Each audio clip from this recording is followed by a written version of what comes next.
15 लाख के करीब यहाँ पर बांग्लादेशी घुसे हैं। दे हैव इन्फ्लिल्ट्रेटेड, क्योंकि अभी SIR हुआ है यूपी में, बिहार में, बंगाल में, वेस्ट बंगाल में, तो वहाँ से जो रिकॉग्नाइज्ड बांग्लादेशीज हैं जिनको इस चुनाव से महरूम किया, उस इसको से बाइकआउट किया गया था, निकाला गया था इस चुनाव से, 15 लाख जो हैं यहाँ पर, वो उसका रिकॉग्नाइज करना बहुत आसान है जी। वो लोग छुप के नहीं बैठ सकते हैं, वो उन लोगों को भी मालूम है। पर इन लोगों को एंटी इंडियन फीलिंग प्लस ये जो लोकल पॉलिटिशियन है उनका संरक्षण है, खास करके हमारे यहाँ के जो मुस्लिम्स हैं उनसे, उनको भी अपना धर्म के वास्ता दे के ये लोग अपने को यहाँ पर सिक्योर समझ रहे हैं। अब समय आ गया भारत और नेपाल दोनों को मिलके इसको दूर करना चाहिए। और ये स्टिक नहीं हुआ भारत के ऊपर, तब भारत को बदनाम करने के लिए अभी 2 न्यूज़ बाहर आया है। एक PMO से कि भारत से हमें ऑफिशियल इनविटेशन नहीं मिला है नेपाल को, जबकि भारत के परराष्ट्र मंत्रालय के स्पोक्स पर्सन ने कैटेगोरिकली कहा है कि भारत की तरफ से इनविटेशन पहुंच चुका है नेपाल के प्राइम मिनिस्टर को। तो इससे एक कंट्रोवर्सी पैदा हो गया नेपाल में। ये बहुत डेंजरस है। अगर भारत इसको क्लियर नहीं करता तो हर नेपाली के मन में सब चीज़ के पीछे भारत है कह के वो लोग विश्वास करना शुरू कर जाएंगे। हाँ। ये सिमिलर चीज़ है जब मोदी जी आए थे यहाँ पर, जो गुडविल मिला था उनको, जो सपोर्ट मिला था फर्स्ट टाइम आज से 12 साल पहले, वो मिला था। उसके बाद जब नाकाबंदी किया उन्होंने, ब्लॉकेज किया, उसके बाद जो मोदी जी के खिलाफ एक जनरल फीलिंग है नेपाली में, उसको दूर करने के लिए भी ये 2 चीज़ का क्लियरेंस होना चाहिए। राष्ट्रीय सवाल और नेपो इन पॉडकास्ट में आप सभी का स्वागत है दोस्तों। मैं हूं आपका भाई सुमन और आज हम नेपाल में जो सांप्रदायिक हिंसा हुआ है उससे क्या क्या असर पड़ेगा नेपाल और इंडिया में, इस संदर्भ में लेकर बातचीत करने वाले हैं। बातचीत के लिए मेरे पास विश्लेषक श्याम बस्नेत जी मौजूद है। सर, स्वागत है आपको। धन्यवाद।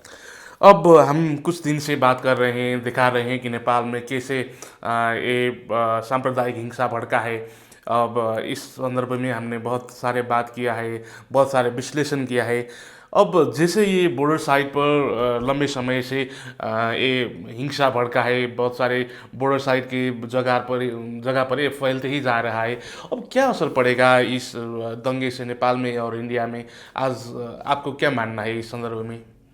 शायद लास्ट 24 आवर्स में कुछ कम हुआ है जी, कुछ कम हुआ है। पर जैसे कि अभी सुमन भाई आप बोल रहे हो कि इंडिया ने बॉर्डर सील कर दिया, मैंने तो ऐसा न्यूज़ कभी नहीं सुना है अभी तक, न नेपाल गवर्नमेंट की तरफ से सुना है न भारतीय सरकार की तरफ से। इंडियन मीडिया बोल रहा है ऐसा। अब मीडिया बोल रहा, मैंने किसी टीवी में नहीं देखा इस चीज़ को। नहीं तो ये तो हेडलाइन न्यूज़ होना चाहिए ना। अगर बॉर्डर सील किया है तो उससे बांग्लादेशी जो घुसपैठियाँ हैं भारत में, उसको रोकना चाहिए। ये तो मैं भी अपील कर रहा हूँ ना जी। एक चीज़ यहाँ पर बहुत ज़ोर से सबके विश्वास हो रहा है कि पहले एक र्यूमर चला कि इस इंसिडेंट को, सुनसरी के इंसिडेंट को भारत प्रायोजित माना गया था पहले। हाँ। पर जब ये स्टिक नहीं हुआ भारत के ऊपर, तब भारत को बदनाम करने के लिए अभी 2 न्यूज़ बाहर आया है। एक PMO से कि भारत से हमें ऑफिशियल इनविटेशन नहीं मिला है नेपाल को, जबकि भारत के परराष्ट्र मंत्रालय के स्पोक्स पर्सन ने कैटेगोरिकली कहा है कि भारत की तरफ से इन्विटेशन पहुंच चुका है नेपाल के प्राइम मिनिस्टर को। जी। तो इससे एक कंट्रोवर्सी पैदा हो गया नेपाल में। ये बहुत डेंजरस है, इसको भारत को क्लियर करना चाहिए। हाँ। दूसरा चीज़, अभी हमारे यहाँ कुकिंग गैस का शॉर्टेज है जी।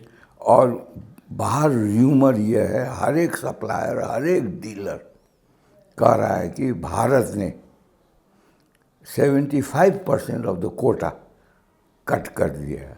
जी। विच आई डोंट बिलीव, क्योंकि आज ही के न्यूज़ में मैंने सुना है कि कमर्शियल सिलेंडर में 200 से ऊपर पर सिलेंडर रेट घटा है। तो जब वहाँ रेट घट रहा है तो वहाँ तो गैस का कमी तो नहीं है, एलपीजी का।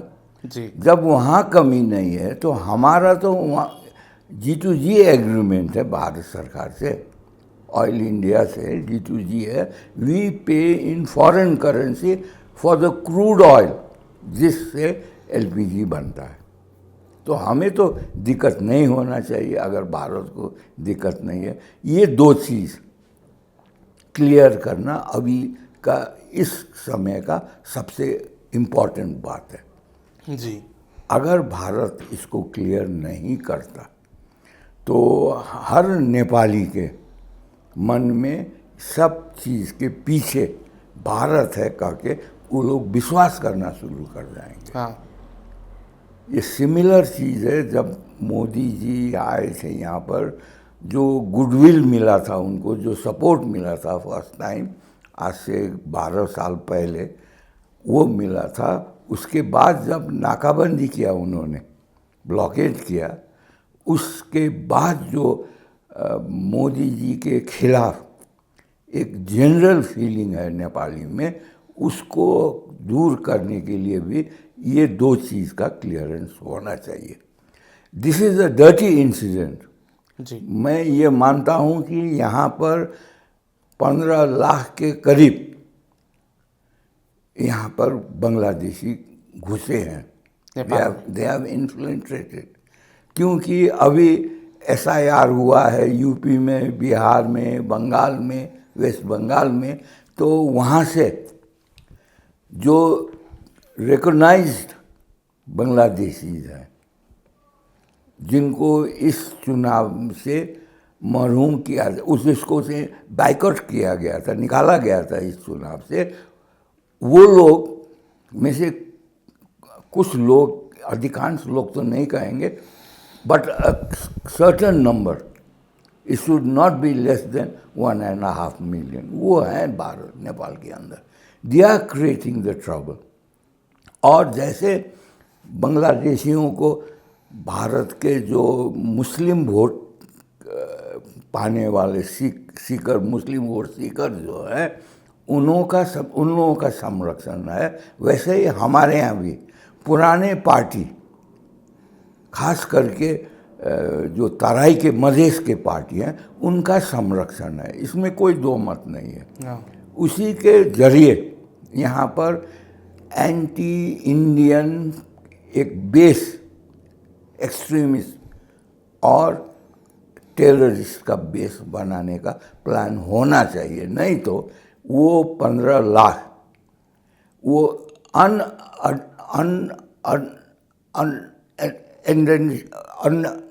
15 लाख जो हैं यहाँ पर, वो उसका रिकॉग्नाइज करना बहुत आसान है।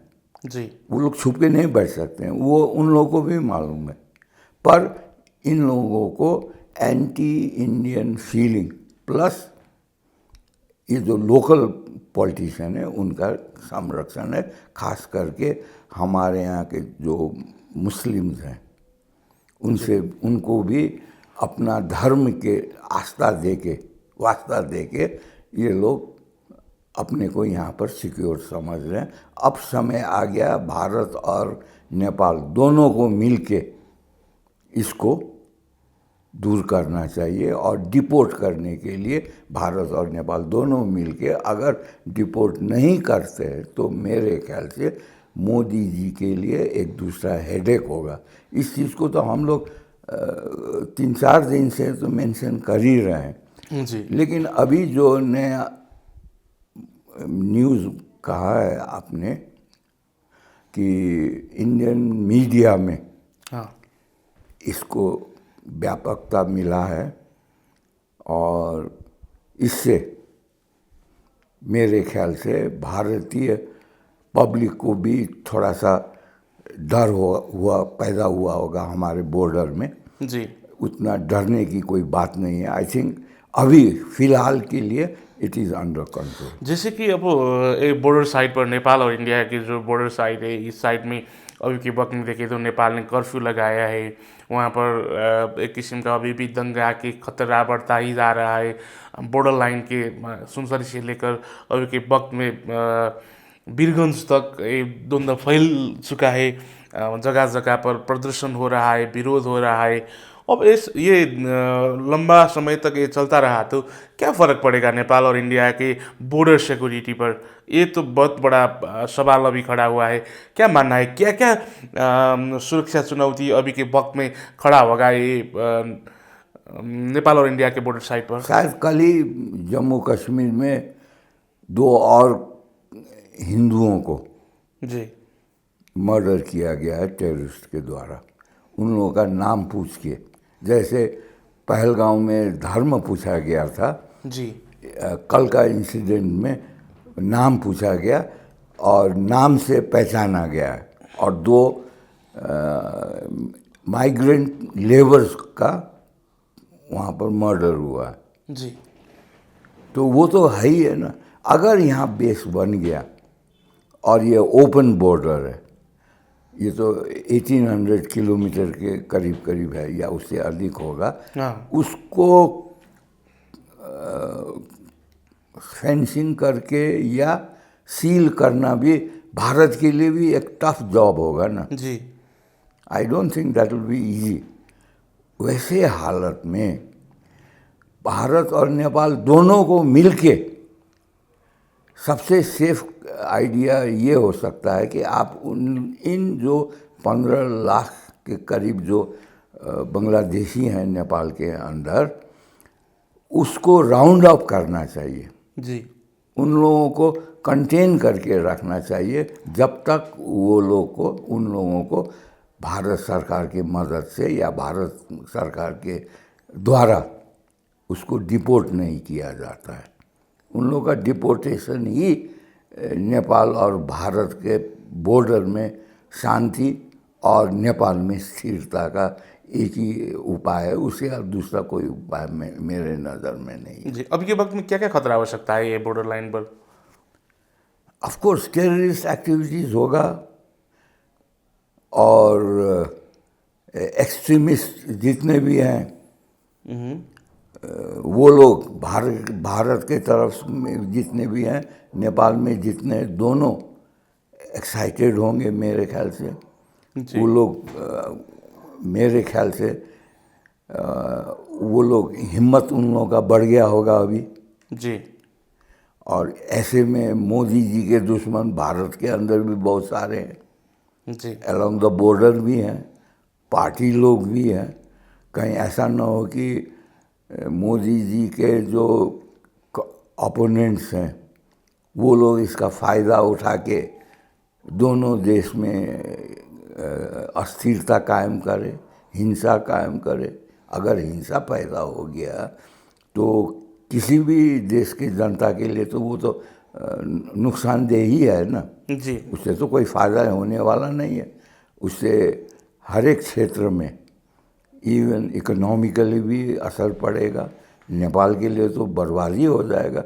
अगर हिंसा भड़क गया बॉर्डर के लाइन में, अगर भड़क गया अलोंग द बॉर्डर, तब तो हम लोगों का तो ऑटोमेटिकली सामान आना बंद हो जाएगा। हिंसा के बीच से तो कोई भी व्यापारी यहाँ सामान न मंगाएगा न कोई भेजेगा यहाँ पर। जी ऐसे स्थिति में मेरे ख्याल से जितना जल्दी हो हमारे प्राइम मिनिस्टर्स को भारत के प्राइम मिनिस्टर से मिलना चाहिए। उ- उस उसका चांसेस मैं कम देख रहा हूँ। बालेंद्र शाह भारत जाने के हाँ, चांसेस नहीं है क्योंकि अभी के वक्त जो में। नेपाल प्राइम पीएमओ, नेपाल के पीएमओ की तरफ से जो अभी नोटिस निकला है, विज्ञप्ति निकाला गया है जी। कि हमें ऑफिशियल इनविटेशन मिला ही नहीं है, तो इनविटेशन भेजना चाहिए भारत को फिर से रिवाइव करके, और उसको मीडिया में भी डाल दें ताकि हम लोग भी समझें जी। कि हमारा सरकार बालन जी जाना नहीं चाहते हैं या मोदी जी बुलाना नहीं चाहते हैं। इसको तो क्लियर करना चाहिए ना। फिर भी अभी के वक्त में नेपाल और इंडिया के प्राइम मिनिस्टर मिलने के लिए तो अभी के वक्त सही वक्त हो सकता है, नहीं? बिल्कुल, अभी हमारे नेपाली जनता भी चाहते हैं कि दोनों देशों में अंडरस्टैंडिंग हो। जी, जब बिल्कुल। तक दोनों देश में अंडरस्टैंडिंग नहीं होगा तब तक ये जो हिंसा है, ये जो कम्युनल वायलेंस है, वो नहीं थमेगा। That is for sure. जी। जैसे कि अभी ये जो सांप्रदायिक द्वंद्व नेपाल में हो रहा है, ये रोकने के लिए या फिर ऐसा ना होने के लिए आपने बहुत बार कहा है कि इंडिया की हेल्प हमें लेना चाहिए। आपने ऐसा कहा है क्योंकि आपने कहा है कि बांग्लादेशी और रोहिणी जो मुस्लिम है वो लोग यहाँ पर भारत से आ रहे हैं, ऐसा आपने कहा है। अब नेपाल और इंडिया के बीच में भी बहुत सारा मतभेद है। वो हमें दुश्मन देखता है, नेपाली उनको दुश्मन मानते हैं बहुत बात में या बोलूँ बहुत सारे चीज़ों पर। अब ऐसे वक्त में सीमा पर हमारे बहुत सारे मिसअंडरस्टैंडिंग है। ऐसे वक्त में ये सीमा पर जो विवाद हो रहा है, क्या नेपाल ने कभी भारत से हेल्प मांगा या सहयोग मांगा तो सहयोग करेगा भारत? क्यों नहीं आपको क्या करेगा? मानना है नहीं, इसमें? दिस इज कॉमन प्रॉब्लम है ना। जी। यहाँ पर अगर एक्सट्रीमिस्ट और टेररिस्ट का अड्डा बन गया तब तो ये गाज़ा हो जाएगा। सदर्न लेबनान में जो हिजबुल्ला ने कंट्रोल करके रखा है, यती ने यमन में हुती ने कब्जा करके रखा, वैसा ही हो जाएगा यहाँ पर। उसके लिए हमारे यहाँ के जो विपक्षी दल है वो लोग भी चाहते हैं इस गवर्नमेंट को डिसलॉज करके या इस पार्टी को तोड़ के जी। अपना भी गवर्नेंस में कुछ हिस्सा मिले।